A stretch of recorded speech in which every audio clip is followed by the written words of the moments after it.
This is the Wealth Standard Podcast, the gold standard in all things financial. Hi, everyone. Thanks for listening to this episode of the Wealth Standard Podcast. It's episode 208, and I have a special treat for you today. My much better half actually decided to come on the podcast. Actually, I had to twist her arm a little bit. Maybe a little bribery was involved. I don't know. But it's the first time. I've asked her a number of times in the past, and she agreed. And I think one of the reasons was because we had a really cool experience a few weeks ago in Mexico. And for those of you who have been listening for a while, you know my wife Cynthia is from Mexico originally, and she actually moved here just shortly before we got married. And it was interesting, this experience that we had, because we went down with a nonprofit group and did some service over the course of 4 days. And it wasn't necessarily where she was from. It was a few hours north.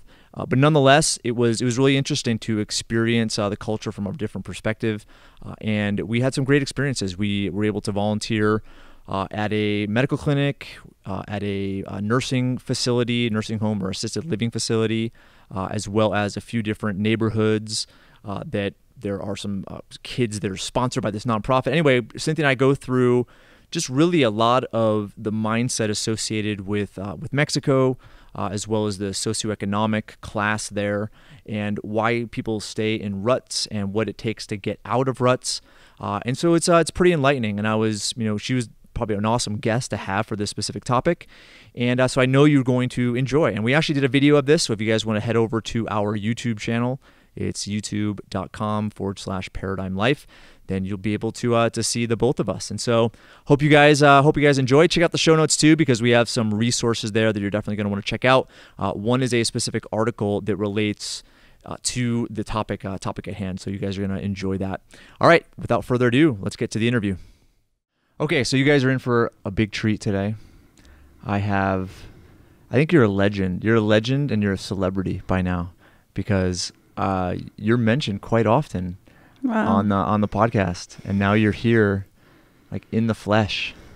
How does it feel to be on the podcast, Cynthia? Wow, I'm really excited. I guess. All right, so today's guest is my wife, Cynthia, and we've been married for how long? I forget. 14 years. 14 years. We have 3 kids: 12-year-old, almost 13, 11-year-old. And 3-year-old, plus we have some other people living with us. Always. We've had a lot of people living with us over the years, brothers on both sides, moms, big family. Yep. Okay, so the reason why we were going to have you come on today is because last week we had a pretty cool experience with some of the people here at the office and their family members, as well as our kids. And us, and it was our first time going down there. But why don't you tell everyone more or less what we did last weekend over, let's see, it's about a week and a half ago. Yeah. Well, we went with Stefano, which is a nonprofit organization that I'm part of. And we just went and did some service there. We took some food and clothes, and we visited a nursing home, and you went to a special needs school. Yes. We took supplies to that school and to this other group that's there that helps the kids in a neighborhood there. We did a bunch of stuff. Yeah, worked at that. It was a medical clinic. Yeah, what's interesting is, well, first off, the Stefano thing. It's, one of the guys in the office, John, his wife Ruth is one of the Ruth Stewart, and then her sister? Mm-hmm. That they're the ones that formed it. And do you remember we were in London? Was it in London? Like a couple years, like 3 years ago? Vienna. It was Vienna. And we were there with John and Ruth, and John was like rolling his eyes, and Ruth was telling us about the nonprofit. And it's been really cool what they've done since then. But it's a really, really small company, small group, and they go down to Puerto Peñasco, Mexico, which is in Sonora. You're originally from Sonora, right? somewhere there, Yes. somewhere around there. And anyway, yeah, so we went down there, and it's kind of like I don't know, it's far outside of Phoenix, where a lot of people go there over the weekend, right? So there's that aspect of Mexico. There's like a beach, and it's also called Rocky Point, like the American version of Puerto Peñasco. But there's a pretty poor section of that town that is in, they desperately have some needs. And down in Mexico, you don't have the social services that you have in the United States. And so, not at all. yeah, if it's a nursing home, typically here you'll have Medicare, sometimes Medicaid, that will cover certain things with nursing homes, and they're often publicly funded in a different way. Besides those programs, you also have schools that have federal support, state support, but and for special needs, same thing. But down there, you don't have any of that. Yeah, and I think that was a little shocking to Ruth and the other board members, because they thought that special needs school was getting some help from the government. Obviously, they knew it wasn't a lot, but they thought they were getting some help. And when I was talking to the principal at that school, she told me they don't get any help. Mm-hmm. They just go around the neighborhood, which is a poor neighborhood, mm-hmm. and they just ask for help there. And they go to some businesses, but they don't get a lot. No. All right, so I'm going to take a step back and probably explain like why we're talking about all of this. So the topic for today is really talking about cultural mindsets, group mindsets, and what keeps people stuck. And I discovered a lot of things. I had a cool example of just why there are certain sociodemographic classes that are in certain situations, and that's like a scale below it, most of which exists in the United States. But being there, you start to look at how people live and their mentality. And, obviously you speak Spanish, I speak Spanish, and you're able to communicate in a certain way.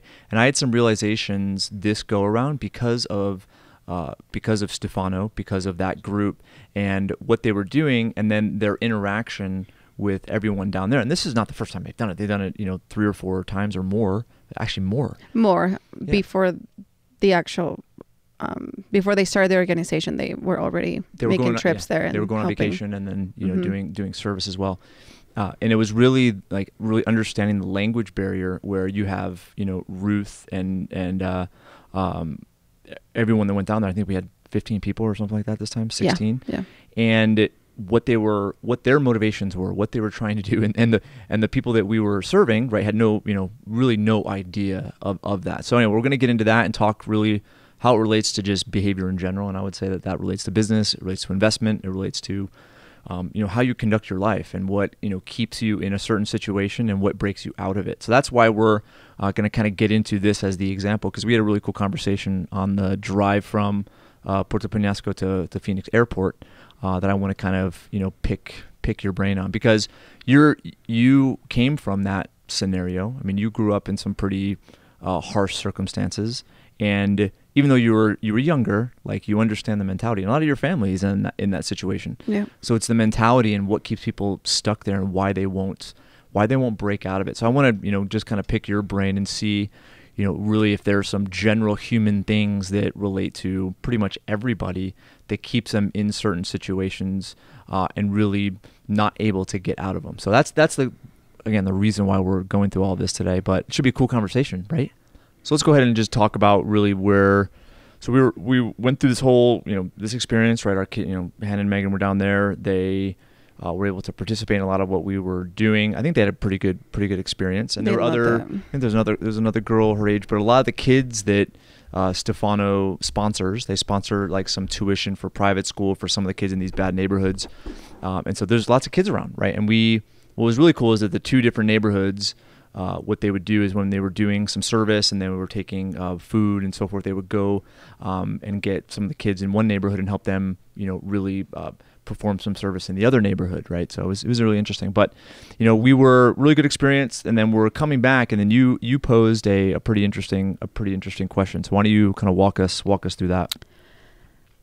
Well, obviously, I was, after seeing all that, you just wonder why or how that happens, and how the entire country is poor. And I was saying to you, why do you think, because the US and Mexico had to start, they both started from nothing.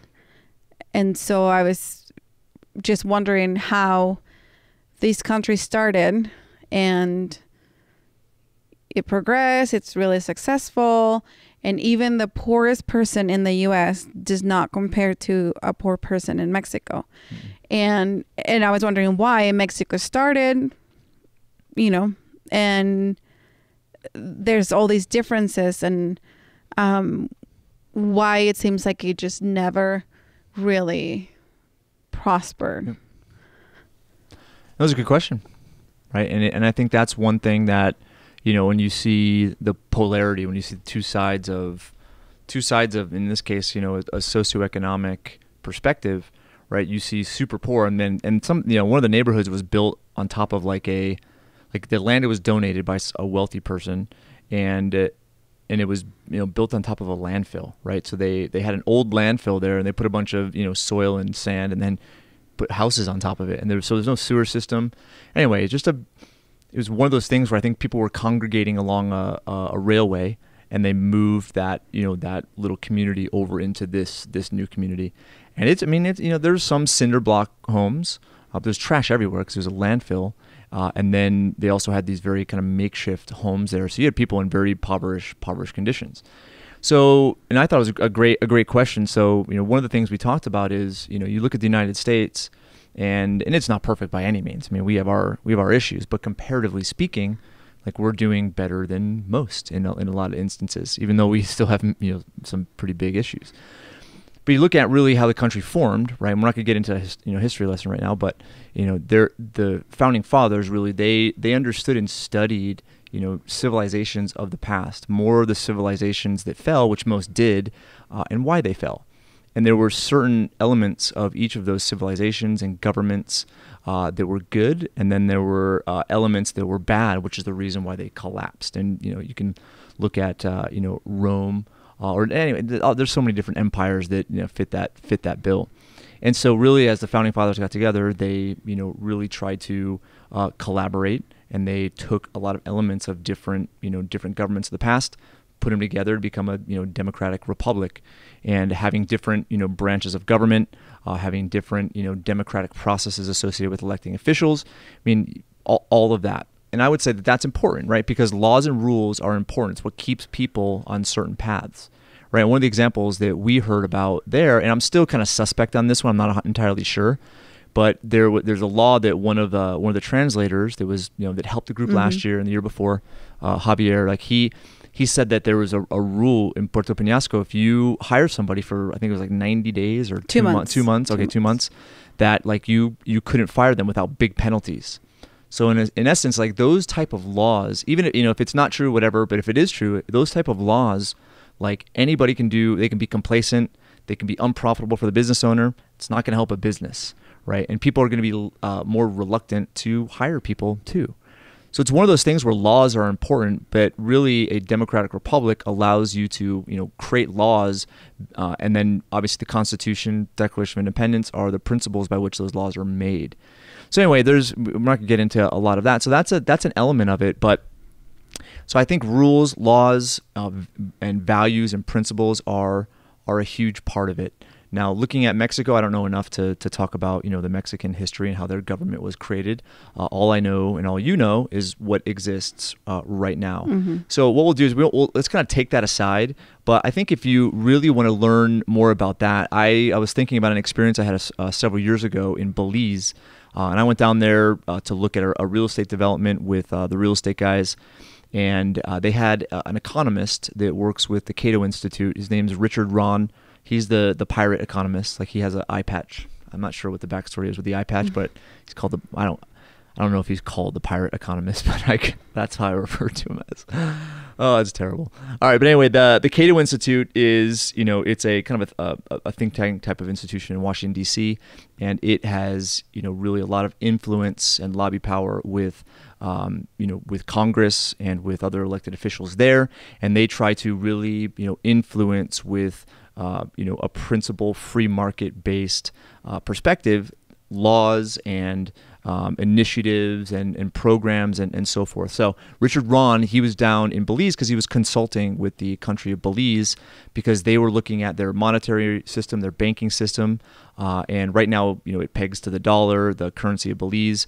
And so they were looking at really, how could you create a currency based on Belize? And it was a fascinating discussion. Like he wanted to create an ETF, exchange traded fund, that had like the commodities and the exports of Belize, like what were their natural resources, and base their currency on that. Fascinating discussion. But anyway, the point is he was instrumental in consulting with some of the post-Soviet Union countries, and one of which was the country of Georgia.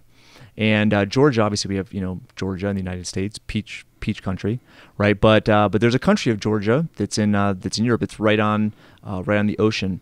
And he was walking through like how just some changes to the banking system in Georgia and some sort of legal reform, economic reform, Georgia was able to completely thrive, even though they had communist mentality and perspective about laws and about civilization, about how they conducted themselves with one another.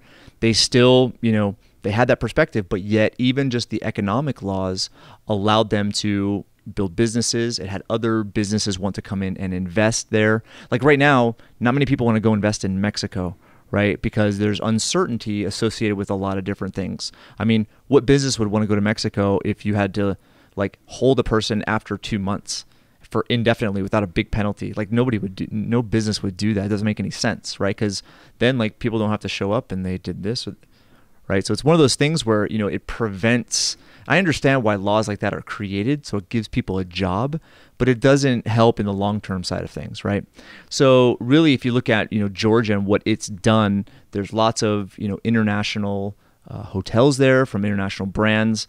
A lot of U.S. brands are there, and it's thriving. And then a couple years ago, you were on the cruise when the guys from Estonia were there. Do you remember that? Yeah. That was like the first or second year that we went on. It was a while ago. Yeah. I think it was the second year.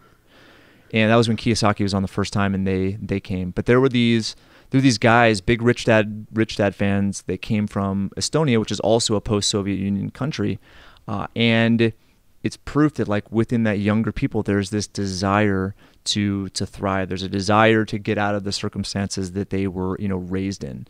And so anyway, there's a lot of economic side of things that affect how countries, how populations thrive, but we're not going to get into the economics of it, Cynthia, unless you want to do that. We'll get into the cultural and mindset side of things. But I'll say one thing. So it's interesting. I was talking to John, who's one of our guys here, and Ruth is his wife, who's the founder of the nonprofit. But there, the access to credit is very limited.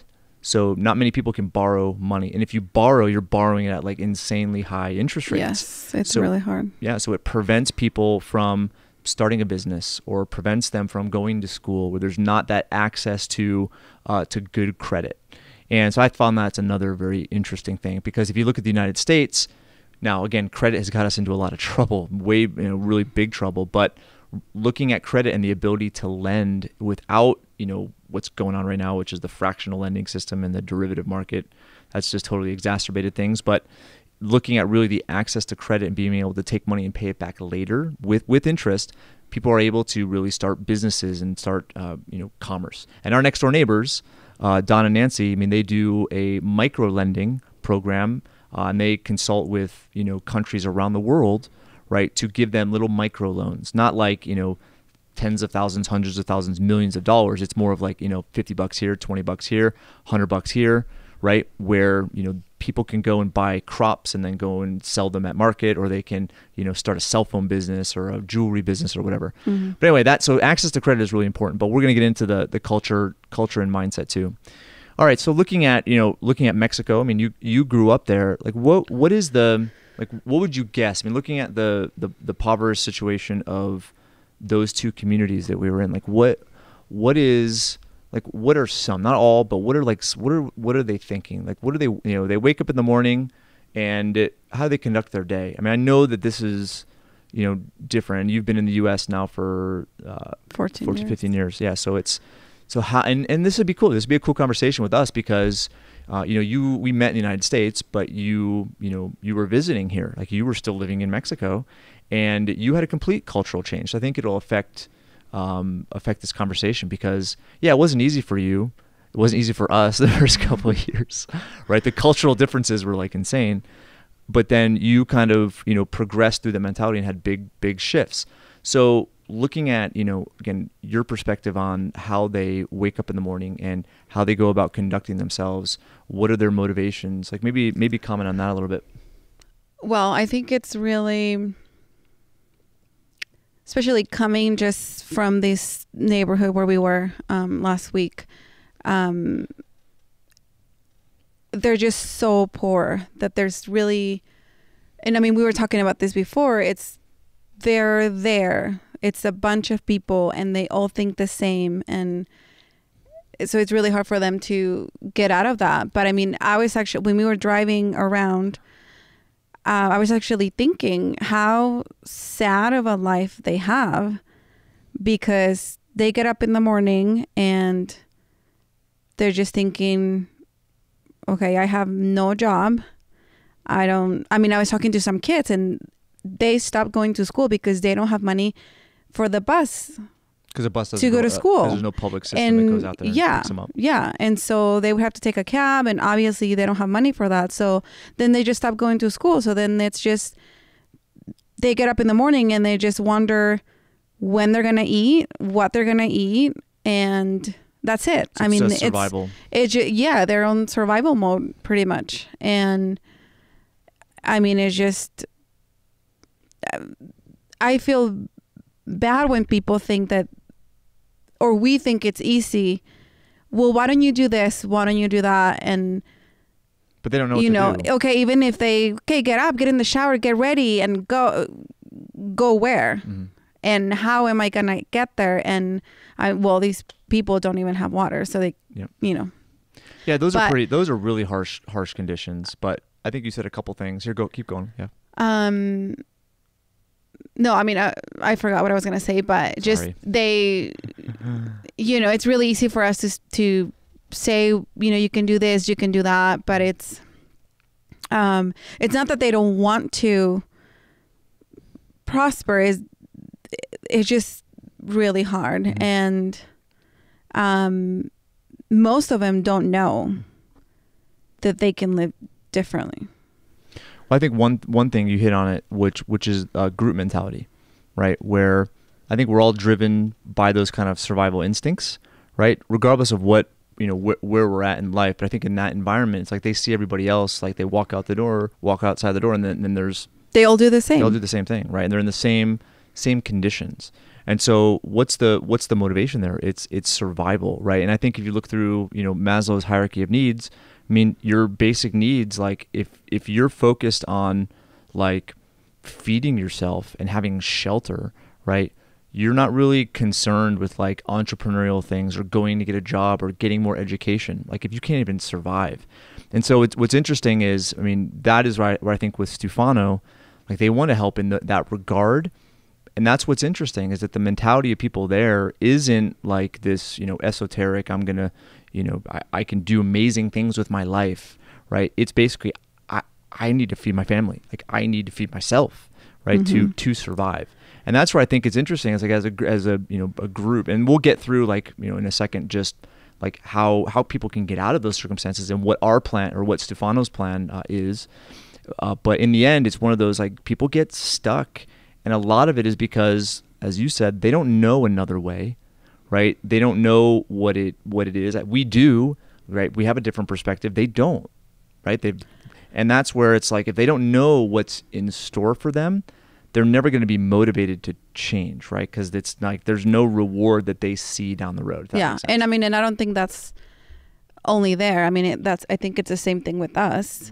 Mm-hmm. We can be, we're okay. We're not just trying to survive or anything, but we're scared of trying new things and we're scared of doing things differently. Mm-hmm. And I mean, and then we can get stuck too. Yep. No, it's not at the same level, but you get stuck too. Mm-hmm. No, I think it's at most levels. I think when you're going through those, I mean, maybe you can look at it in the context of the hierarchy of needs, but if you go from the physical aspect where you have to meet your physical needs, food, shelter, clothing, then you get to the safety side of things where you do what's possible to keep yourself safe, and then your family safe or people around you safe. Then it goes to relationships, establishing friendships and intimate relationships, and then to the point where it's self-esteem. Like all those different rungs going from one to the next, there's always that fear. That's that fear of losing what you have and sacrificing it for good. Does that make sense? Because like you know what you have, right? That's known. You don't know what you don't have. It's not known. It's a risk. Knowing something, it's one of those like instinctive things we have where it's like I know it, and I'm safe knowing that. Even though it probably could be better, I'm still safe and I'm pretty good where I'm at. The pain is not that great. But that next level, that's where it's like it takes a leap. And going from like I think the bottom rung, like the physical needs, I mean, yeah, that must be one of the harder ones to jump into that safety and to then jump into relationships and then jump into self-esteem. Yeah, I would say it's one of the more difficult ones where they don't want to sacrifice, what they have, even if it is better potentially. Okay, so looking at, as we were driving around, those were probably the low of low. And obviously there's other third world countries that are in very similar situations. So maybe let's talk about, all right, how do they get out? Like what are some of the solutions? And this kind of goes to, the mission of Stefano. But I would also talk about what was interesting between the language barriers. So maybe talk about like, okay, here's where these people are at. Here's the mission of Stefano, which is to get them out of there. But then it's the language barrier, which maybe wasn't able to communicate what Stefano was trying to do for the communities. Well, when we were there and you asked John if the people getting the help knew why we were doing what we were doing, and I think that made him kind of stop and think, and he was wondering if any of the other people that were in our group or board members knew that, and our goal is to get them out of that situation, but like you were saying, especially because most of the people in our group don't speak Spanish. It's just really hard. And then there's a couple in our group, Nikki and Paul, and they're so great with everyone there, and everyone loves them. They go more often than we do as a group, and they just go the extra mile. And so they're sponsoring this little girl, and at one of the dinners I sat with them because they brought the mom and the little girl to have dinner with us, and I just sat with them so that I could translate for them. And for me, it was really nice to see how grateful her mom was and how she knew that that's not the life that she wants for her daughter, and that she tries to make her realize that that's not what she wants for herself either. And so it was just really good to see that, but then we weren't so clear about the people there knowing why we were doing what we were doing. One of the things that Stefano had planned to do is to show them how to have a garden, and so they can do things for themselves, so they're not self-sufficient and not just sitting there and getting things for free. But then again, their situation is so bad. They can't get water to drink, so obviously they can't be watering their plants and stuff. They can't do that. So it's just really hard. And I think I would say like those basic needs are first and foremost, right? But then I think once you get to a certain level, that's when I think having the perspective of like, okay, what's in store for me provides an incentive, right? Because it's the reason why that mom like wanted her daughter out of it is because she knew there was something better, right? And there's an incentive to be better, to be in a different situation, right? And I think that a lot of people there, number one, I don't think they have the belief that it was possible, and I don't really think they understood what was better and what they would have to do or what direction they could receive in order to get there. Because in the end, everybody's motivated by an incentive, right? An incentive to feel fulfilled, to feel achievement. We all are motivated by that. I think maybe that motivation goes, it doesn't become like kind of esoteric and become like this more feeling side of things until those physical needs are met. But yeah, we did experience that with a lot of them. But at the same time, it's like some of those kids that were sponsored, right, in the past years, like stopped going to school. They stopped doing, other things. There's all sorts of distractions. So it's one of those things where, why does that happen? Like, why will someone receive aid or help and they start to make progress and then they fall off the wagon? What are some of the reasons that happens down there? Well, they just have, all this stuff going on with their families too. Yeah. No, I think it's a big thing. It's like one of those, if you start to progress beyond where your family is, right? And you've experienced this with your family, but if you progress beyond where your family is, right, it's almost kind of like there's a resentment there, or even in your community. It's like, well, look at, they're stuck up, or they're, they've sold out, they're beyond where we're at. And I see that, right, all the time. I see it with your family. I see it with other families too. And it's one of those things where that sometimes keeps people stuck, because now there's this group that they were a part of. There's a group that they belong to. There's a community, and that community is at a certain level. And now that they're trying to get it beyond that level, it's like, oh, you're too good for me type of attitude, right? Yeah, and it's funny because I even saw it with a little girl. She was 7 or 8 years old, and she was talking to me the whole time I was there. And I thought it was really funny that she was so young. And she was talking to me about this older girl that Nikki and Paul are sponsoring, and how she gets to go to this school, and she goes in the morning instead of in the afternoon like she has to do. And then she heard me talking to this older boy who is the one that said he just had to stop going to school because he had no way to get there. And then, so many times it came up when we were handing out food. I overheard this lady talking to her mom about her little girl, and how, oh no, she's not going to school today because she doesn't have money for lunch. Yeah.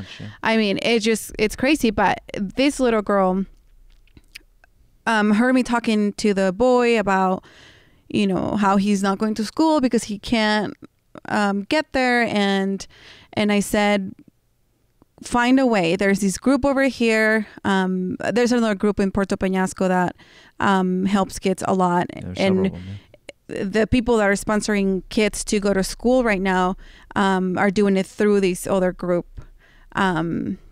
Anyway, there's accountability there. Yes, that's a big thing, which I was. They have a really good system there, and she's been doing it for years now. So anyways, but I said, there's this other group, and if you go to school and they can help you, and all this stuff. But this little girl heard me, and she asked me, okay, so if I have good grades, if I go to school all the time, do you think I can get help so I can keep going to school? Mm-hmm.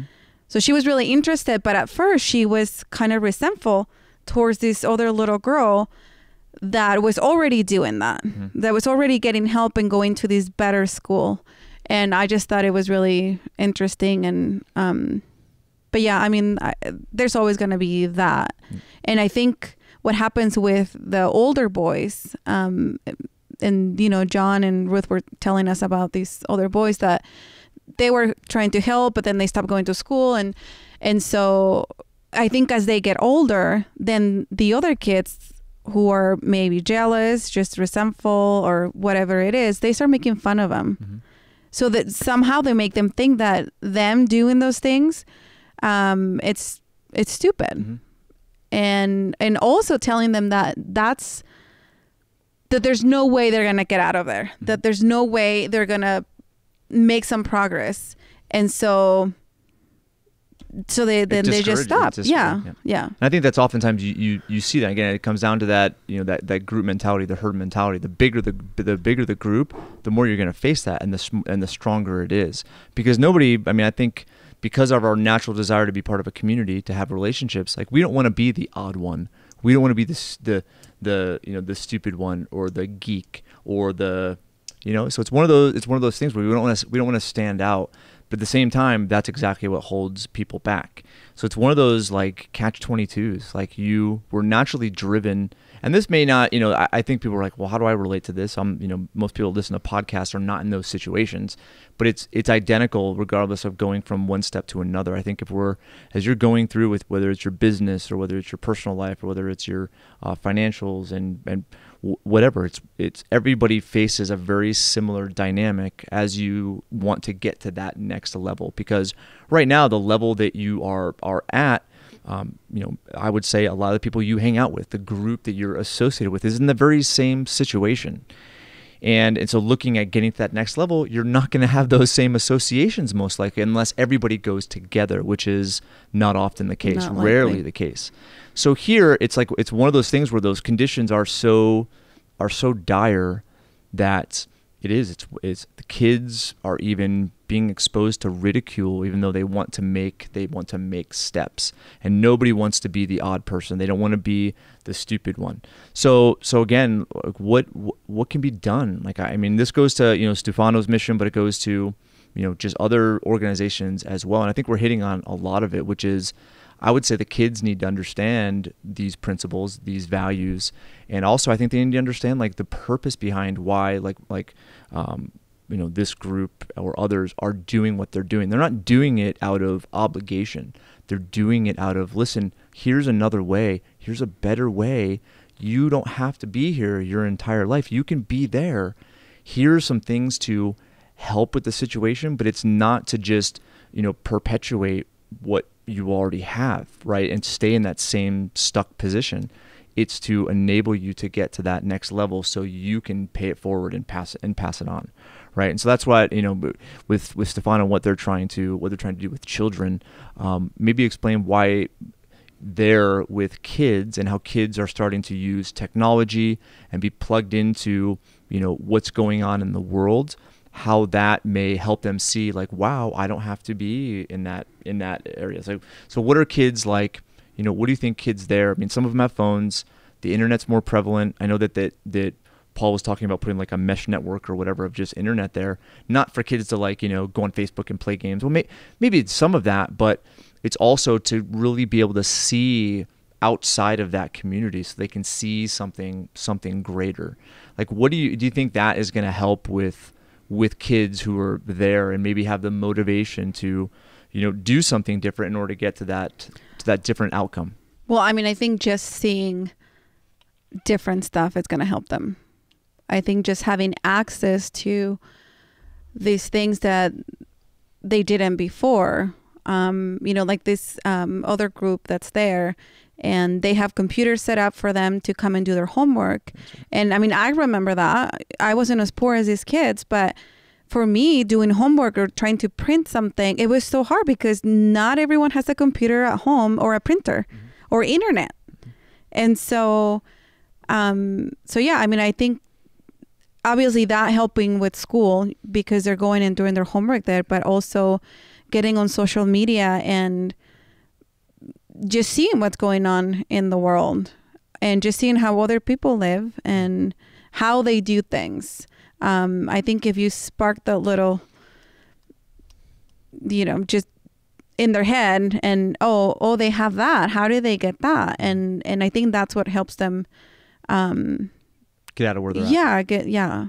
So maybe if you're open to it, you don't have to do this, but if you're open to it, maybe we can end with, talking about that, going from one situation to the next. Because I think you were probably closer than anybody to actually experiencing and living that life, based on the group that we went down with. Now, what you experienced from, a young adult into, now an adult with kids and and in an established community. Like what was that process like? I mean, I know that it was really difficult in a lot of instances, but looking at really what the outcome is, maybe talk about how sometimes it's worth going through some pretty painful situations in order to get what you have. Oh, I mean, it's totally worth it. And it is painful, and especially when you're going through that with your husband, with your brand new husband.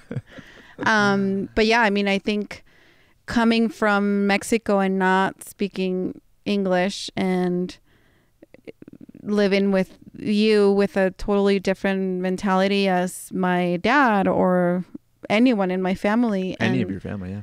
I mean, it's really difficult. And it's a long process. It doesn't happen overnight. But obviously the end result is totally worth it. I mean, if I can go and talk to those kids and say all this to them, I mean, of course it's worth it.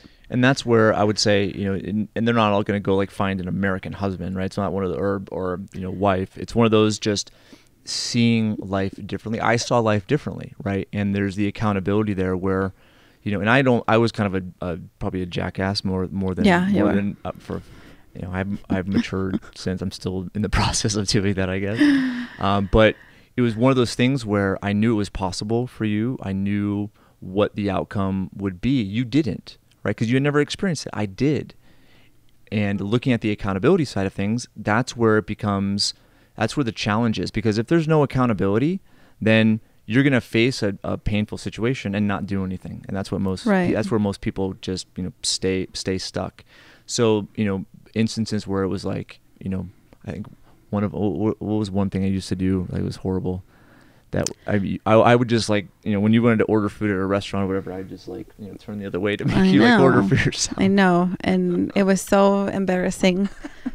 But, and I mean, and just the fact that we got married and you said, okay, no more Spanish. And you would never talk to me in Spanish. And that was really hard. But obviously a few years after, when I could speak English, I was really grateful that you did that. Mm-hmm. But yeah, and that's I would say those are a few of the variables so whether I would say in those situations with the group in Mexico and those impoverished conditions, like two of those variables is, number one, seeing the end and having somebody that's alongside of you that also sees the end. And then as you go through where you're at to that point, then it's the accountability, so that when you face a moment of decision to go to school or not go to school, do your homework or not do your homework, not eat lunch, maybe, walk 10 miles to get there. It's one of those, like, during those painful situations, most people will not push through the pain. They will just, they'll forego it. So having an accountability person that's there. But I would also say that's the same thing with business and with what you want to do as an entrepreneur or a business owner or an investor or whatever, or even a family. I think all aspects of life, it's, if you know what that looks like, find somebody that's been there and experienced that, whether it's a coach or a mentor, and then have accountability along the way. So as you're going through those steps, you're able to, push through it. And that helped me. I mean, this year it helped me because I haven't had the, greatest year with a lot of the challenges with our family and with business and a lot of other things. It's like, I knew it was possible to go through it, but it was hard. And it's really, whether it's accountability or seeing the other side or just continue to face things, like having people alongside of you is going to be huge. I'm not sure if it would have been possible without that. So maybe go through some final thoughts that you have in regards to the message that we're trying to. Hopefully there was one cohesive message that everyone was be able to understand. But maybe any final thoughts as we start to wrap it up? No, I mean, I think, what you said is really good. Just if you see someone that's doing something, then why not asking? Why not finding out how you can get that or achieve that? And I mean, even with these kids, the lady that started that other group there, that's what she did. She didn't have money to go to school, and she went around, found somebody to sponsor her, and then she finished college and all this stuff, and then work for them. And then and she started this now, and I mean, there's a lot of great kids there. Loli. Mm-hmm. Yeah. And you know, there's a lot of good kids there that see that, and they're making a lot of progress. And so yeah, I mean, I think that's how it works, because we don't know everything, and we just have to risk it, and you know, just go ask. So what was your experience like on your very first podcast interview? I don't think I'm made for this, but Whatever, but thank you. All right, everyone. Well, hopefully you enjoyed this week's episode. I would probably say the same thing as we wrap up, that, you know, really, I anything you want. I mean, I think especially in our day and age, anything you want, it's been done. I mean, there's not much that hasn't been accomplished, other than the Elon Musks of the world, or Jeff Bezos of the world that want to mine asteroids. I mean, stuff like that is, I don't know if I'll ever want to do that, but it's one of those things where getting to a point, whether it's your finances or getting to a point with your business or getting a point to, making a difference, it's been done. It's been done a lot, and there's lots of examples of it. And the variables really to get from where you're at right now, I think those are kind of understood too. But it comes down to really finding someone that you can align with that's been there or can empathize, and then also accountability, so that when it's difficult, when you're doing new things that are not your old past behavior that got you to where you're at, doing new things that push you through those barriers, that's when having a mentor, accountability, a coach, and so forth is going to push you beyond it. So, all right, everyone, thank you very much. And Cynthia, thank you. Good job. Bumps. Yeah. Boom. We didn't get interrupted by the kids that were downstairs watching movies in our little break room here at the office. Okay, cool. Do you want to come on in the future? Talk about stuff? Sure. Okay, talk crap about me? Yeah. Okay, cool. Just bring someone else and I'll do it. All right, everyone. Talk to you next time. You've been listening to the Wealth Standard Podcast, the gold standard in all things financial.